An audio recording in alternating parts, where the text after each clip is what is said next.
Welcome to A Canadian Investing in the U.S., a podcast and YouTube channel focused on Canadians buying real estate with host Glenn Sutherland. Welcome to another episode of A Canadian Investing in the U.S. This week, my guest is Bradley Watson. Bradley, let's start by giving everybody a bit of an intro to who you are, and then we'll jump into this. Happy to. I'm just a regular dude that loves real estate. And I do a podcast. I host the largest podcast for Toronto real estate. It's called Toronto's #1 real estate podcast. Been doing that. We actually just finished episode 300, which we're really excited about. And I know that from my knowledge has very much come from, maybe some of your listeners can relate, has come from listening to other episodes and having one-on-one conversations with people that are doing far better than you or I. They're just tearing it up, and that wisdom we're constantly searching for to improve our portfolio.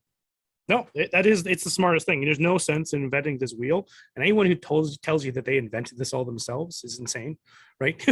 Pathological liar, right? But no, I learn a lot from other people. I think that's where you get most of your information. And by having a podcast, you have the opportunity to ask them whatever you want. You get private one-on-one time almost with like people that to get in sometimes in that room, you don't have a platform otherwise to actually be there. Yeah. And I like to think the podcast it seems like a one direction conversation, but it's really not. I mean, having guests on is one way of collecting feedback on what's going on in the marketplace, but just responses, whether that's through reviews or comments, we're available. And I love just hearing from average investors in and across Ontario, which is where we specialize, and helping them with their individual circumstances and trying to take all of the wisdom that's out there and making it more specific to individuals. That's the magic. That's the hard part. And a lot of people are often left to do that on their own, but we're here to support them.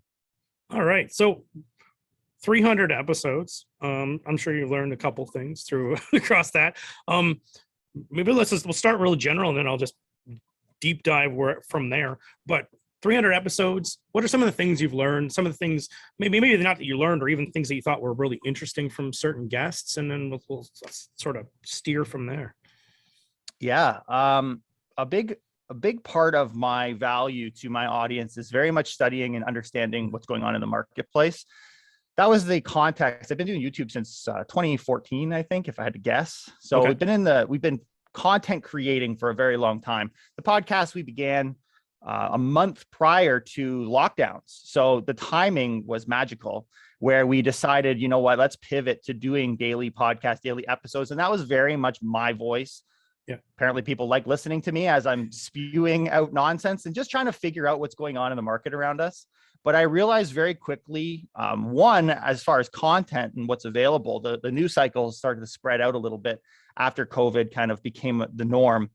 And I realized the value of having other voices at the table. So I kind of pivoted. I thought, you know what, let's bring in fact, for our audience, they can find your show as well. So we had Glenn come on as well, sharing his expertise. So along the way, that has been instrumental for me, the value for me, apart from monetary. I mean, like the podcasts are not, it's kind of like writing a book, right? You don't do it for the money. The value that I've gotten is I've developed and I've been able to fine tune my investment strategies and what works for me and alongside while doing it, right? So I'm actively out there collecting partners, investing in buildings, finding what areas I like, avoiding areas that I don't understand while collecting new information. But I've also become very good at not chasing shiny objects, because as you start to get a lot of people who have very successful strategies, it's tempting to run in that direction. And so we're often clear with our audience, just because you have one idea, park it, put it on the back burner. If it's not something you're going to use in the next 6 months, you don't have to use it. But the guests have very much been an opportunity to dive into various categories. So I'll give you some such categories. We've had rent to own specialists, right? We've had people who are property management companies. We have large investors. We have on the front of the actual market, we've had the president of Ontario Real Estate Association. We've had advocacy groups from landlords and tenant side coming on, giving their different perspectives. We've had international investors such as yourself. We've had people sharing different ways to collect capital and different ways to structure joint ventures, legal, accounting. So we've seen as much as I possibly can. If there's guests we haven't had on, I welcome that feedback, because to me, it's important to build our team, the accountants, the lawyers, the people that I've had come on my show are actually the ones that I use. And I've been able to build my power team through the show and hopefully been able to share that power team with the world. I'm going to ask you a question that if someone asked me, I wouldn't actually know the answer to. But Okay. if you had to pin down, like, what would be like one of your like one or two favorite guests you ever had on the show, and then what do they talk about? Favorite guest on my show? Yeah, that's a tough one. I know. I wouldn't know who to say either. I would say, so for me personally, I like guests, and don't make me jump to names here because I've had so many names that it's hard often to recall, but the ones that have challenged me the most have been people that are doing things that have, so I guess for my own selfish sake, it's been the ones that have changed the way that I do business. So one of the such players would be Edna Keep. She's out west. She very much, I was at a place where I had actually built the ability to generate capital through the show, through credibility. And why that was impactful for me was it made me realize, if I'm going to do this, why not do this in the multifamily space? I think there's success you can happen in the small, apartment space. So we're talking residential, 4 units or less. Yep. But what happens if we were to associate this and link up to larger, at the larger table? So that one was impactful for me. For our listeners, I find the best ones that outperform the most are the ones where you're sharing how to go from 0 to 10 doors. Yep. Those types of categories, the scalability. But then I've also had some where have come in that are more on the, like I had a very common question from people on the accounting side: when do I incorporate? That was a perfect episode. Cherry Chan came on our show to share that, and I thought she did a wonderful job in outlining these are the steps or the reasons why you should incorporate or not.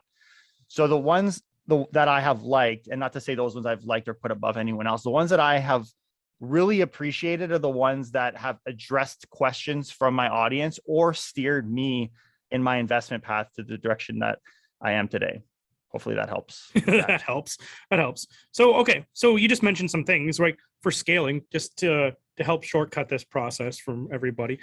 We'll find out the link. You can send me the link and I'll put it in the show notes for this too. But if you are going to scale from like going to small multifamily to the larger multifamily, what is it? Is it all mental steps? What other things need to get done? A common theme that I get from folks, coaches and non-coaches, is to invest in yourself through coaching. Yeah. I think that's good advice. And that's one that I'm hearing from across the board. So once you've identified, as an example, apartment buildings, right? So if you say, I want to get into apartment buildings, there are many, Edna's one, but there are many coaches that can help you in that very specific area. And they all have their own philosophy. So even as you enter the coaching program, which I've also gone through some of these programs, I don't like everything that they teach, but I take it and I kind of turn it into my own approach. I have my own kind of philosophy on, I like what they do here, but I think that there's some shortfalls here as well. We also, as investors, come in with our own range of skill sets. Do we have money? Do we have that, which is a skill set, right? I've got money to invest. That's a value you're bringing. Or am I hardworking? Am I good at sourcing and finding deals? You talk to the wholesalers and they're amazing at that. Yeah. Or are you in a position where I get often excited is you have access to, you're good with people. So for me, I've very much enjoyed, I've been able to raise a lot of capital. Being in Ontario has been very valuable for that. It's a lot of money waiting around with such, low costs of financing, and commercial has made it even easier for some people. But then I also, through my contacts with people, recognize that there are people better than myself in certain markets. So let's say I want to invest. One of the areas I'm looking at right now is out in Winnipeg. Yep. So I'm chatting with folks who have done BRRRRs, significant apartment units in the Winnipeg area, that have access to deals, that have systems in place. They've got construction teams and they've got property management companies. I can do these things and I do them. But if I'm going to go into a market like Winnipeg, to me, I would much rather develop and build a relationship with people in that space than to take all my eggs and just recognizing where your kind of strengths and not weaknesses, but just focus on the things that you're best at. And I find that that's been able to help me anyways as I grow. Yeah. And you just mentioned attracting capital in that last couple sentences ago. let's touch on that a bit too. Like, are you, I'm assuming like with anyone as they're scaling this, you're not using your own money. Right. You're probably raising money or raising partners. How do you, everyone has a different philosophy on this. How do you look at that? When I started investing in the US, I did it by myself and had to go through the growing pains of doing that. GlennSutherland.com/coaching. A 12-week coaching program done 1 hour per week over Zoom from the comfort of your own home. Classes are kept to 5 people to be able to answer everyone's questions. Shortcut the process. Make fewer mistakes. Curriculum available at GlennSutherland.com/coaching. Yeah, you're right. We raise capital. We're working with capital partners. Obviously, we invest our own dollars, but there's only a finite amount in any one pocket. And to be honest, I think it's selfish just to stay on your own. I know, and I can appreciate we've had folks on our show that, they pride themselves on not doing joint ventures. There's nothing wrong with that. But I think that there's something beautiful about building deep relationships. I'm talking ones that won't have red flags from the Securities Commission. We're not just running around asking for investment dollars, but and again, this kind of maybe is the difference between my perspective and some larger multifamily investors where they'll run for deals and then they'll run for capital after. To me, what I love is I love people. When I approach even I was actually talking with some tenants on a building we're working on right now. Even in Ontario, you can strong arm people. You can take this business in a way where obviously it has its limitations, but you can come in as that big, strong investor that gets reported on in the news and across the country and, is causing issues for people, even here. Yeah. But establishing what you stand for and the way that you do business, and just being a people person. And then on top of that, me being able to share, in my case, through podcasts, but it can be in any way, the ways in which you do business and you understand what's going on, the things that you specialize in, being vocal, being able to say, you know what, I don't know everything about this, but I definitely know this. And people will find you, people gravitate. Having a platform, to me, as you're building your investment business, it comes with building just that, a business, having a platform where you will market yourself, get your name out there, attract people. Nobody likes to date someone that chases them all the time. They want to have people come to you and have a platform. So for me, it's just as simple as having we want a joint venture with you link on my website. People can fill it out. And then I just talk to them one-to-one. And I think a lot of people are surprised that it's my voice on the other side of the phone, but it is. I am looking for partners. I've had partnerships go absolutely sideways. And so I'm very cautious in that space. But once we have a couple or an individual who has the same vision, the same goals as us, and recognizes what our strengths are, and they want to kind of tether to our success. To me, that's a really beautiful thing. Like getting into that partnership is really, it's not just about the money. It's really not just about the money. There is a ton of it out there, often where there seems to be, I guess what's the saying, where not everything that glitters is gold. And that definitely applies when you're searching for capital. Okay.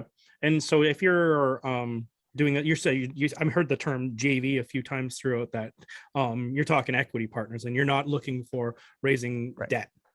That's right. That's been my strategy. Yep. Investors work too, but I'm okay with sharing the pot on the joint venture side. But to me, it's more about. Also, the other side to this is what kind of venture are you getting into, right? Like you can keep it open-ended and say, give me the money and I can just make a bunch of money. But I think you need to be really focused on what you plan on doing with it and being honest with people. Like I have different investment strategies that are higher risk, much higher reward, where we can turn capital in 6 months even. We're working on a deal right now at that. And I have access to capital for other individuals where I say, this is a 5-year capital return. I'm not promising anything more. The market's been really nice. We've tripled our wealth in the real estate industry in 10 years. That's fantastic. Not even our wealth, that's tripling the asset value, which is unbelievable. But apart from that, we try and keep very conservative numbers and not overpromise, just be honest with people and what's going on out there. So these are just, I guess, some of the dialogues that happen. And that same dialogue needs to happen when you yourself. So in my case, if I'm working with a capital partner and I'm going to introduce them to someone who I already have a good relationship with, is making sure that they're their view or their goals are in line with yours and your partners as well. So everyone needs to be on the same team. Yeah, that makes a lot of sense. So if you're, say, at some sort of get together, having a cocktail, or you're just meeting somebody, what do you tell people you do? Like, what's your elevator pitch? Your nice soft. What's my elevator pitch? You're soft. I'm a podcaster, man. Yep, Everything okay. starts there. Yeah. You can jump. So I have a lot of listeners who listen to my show and they don't really know. I've had actually a feedback personally of people that say, why don't you just take an episode and tell everybody how they can work with you? And to me, I don't really care, because the people that listen to my episode that are drawn to me will reach out to me. And then that conversation happens one-on-one. It's kind of like the most effective way for me to gain reviews on my podcast is not to say, hey, leave a review, though I do that as well. The way that I've been able to amass, we got over 80 reviews now on our iTunes channel alone. The way I've been able to do that is people reach out to me and I say, hey, by the way, now that we've established a relationship, could you leave me an iTunes review? Yeah. That's the same approach for me for raising capital. No one's going to just say, you know what, Brad's asked for capital. Therefore, and even on this episode, I'm not expecting messages of people to have joined capital. The value to me is to add them into my business train, which is to say, look, Brad knows what he's doing. I'm getting tremendous value. I want to be a part of what he's doing. What is he doing? And then let them come to my website and begin the conversation. And then we can start to identify, because we have various avenues to build wealth in real estate. It's not like you got one. So you don't want to pigeonhole people either. And I just think you can just, maybe this is the difference in even my approach. I am a licensed realtor as well. I'm not the kind of guy to knock on doors and to send flyers. I don't think it's an effective use of my time. And I don't even really want to work with everybody whom I'm flyering. To me, what's more important is having a deeper relationship, building partnerships, recognizing how I can work with them and or not work with them, or at least be able to point them to other people who maybe are more beneficial. So, yeah. And there's a lot of things you said in there. And even whether your reason is whichever, asking for cash, like on a podcast, is definitely a bad idea. I think so too. Asking for cash on Facebook is a bad idea. And usually, like the Securities Exchange, they're not out there trolling Facebook or whatever until somebody raises a flag, and then they will look. And if you are showing a history of this stuff, you're in a lot of trouble. And there is several people in a lot of trouble right now. So don't do that. Do it the way Bradley's talking about. Make relationships, nourish your relationships, grow the relationships. Don't go asking for cash. Like you said, you don't want to be the guy you're chasing around the girls, because it's easier to be the guy sitting back there and having something to offer that people will come to you, and then you can build this up. It's the proper way to run a business. Yeah, it's quality. We're looking for quality. Yeah, and don't get in all this trouble. Like with your joint ventures, how many joint ventures do you typically do? Like just two of you, or do you try to put piles together? How do you? Definitely not piles. Because that's the fractional ownership where I problem. found the right most now. Success for JVs is actually with couples. Believe it or not, the name Watson Estates is a beautiful. Like my wife and I, we've got our third child on the way in May, so we are very much a family business. From the time we bought, it's always been a team effort. And I never really approached it from that angle when it comes to raising capital. But what I'm finding is there's a lot of couples, both of which have listened to my episodes, my podcast. So you get these like power couples that approach, and I love that. I think that being able to have families, having coffee and like building those deeper relationships. But yes, I would say apart from having couples, or if I've got individuals who have and want to kind of put pool money to get to bigger projects, but I do that through the capital partner. So I let them have a pre-existing relationship. They're all individual. It's not like I'm taking this person, and trying to put the money together, because I don't want to babysit. I don't want to, and if let's say we're looking for $1 million or $2 million, people have that. You don't need to pool the money. And again, recognize that when I'm approaching these deals where the capital is required, I already have that capital in my pocket. So I have an investor list. It takes the desperation off of it too. It totally does. We've got over 600 investors. We'll get off market deals. They got access to power of sale deals that come through occasionally, and I'll send them out to the mass list. But my first phone call when there's an opportunity is with my partners. Like I'm not sending it out to hundreds of people. That's more of here, I'll just share it because we don't want it. And that's a much more comfortable conversation with folks that as I'm going out and saying, hey, we have access to capital, that's the value I bring. I don't come in and say I have money for this deal unless I actually do, because I don't want to burn those bridges, Yep. So you have your podcast to communicate with everybody. What other ways do you communicate? Do you have a email list? Do you do blogs? What other ways do you communicate? Well, we share our content, our podcast on YouTube. Yep. There was back in the day, we'd go viral occasionally on YouTube, but I found for me, I'm not interested in going viral. I'm interested in a much smaller audience base, still large, but significantly lower than your viral YouTube videos, but people who are committed to listening. So I've gone all in. All my eggs are in the podcast basket as far as my marketing. And that goes for both my real estate business, so buying and selling transactions, and my investment business. So any of the content that we have, whether that's your Instagram, LinkedIn, Facebook, they all spiral from this particular content. I'd rather do it well and go deep in one category and master it than spread out too much. And the sacrifice that I've made for that has been that inability to go viral, but I'm okay with that. I'm not looking to get famous here. Yeah, you don't need to go viral. Like I have an email list, and I send an email, I think, once a year, because I have an email list for investors. I don't send my podcast out directly to people. Yeah. If they want, like, we have, no offense to your audience, but we have the greatest audience.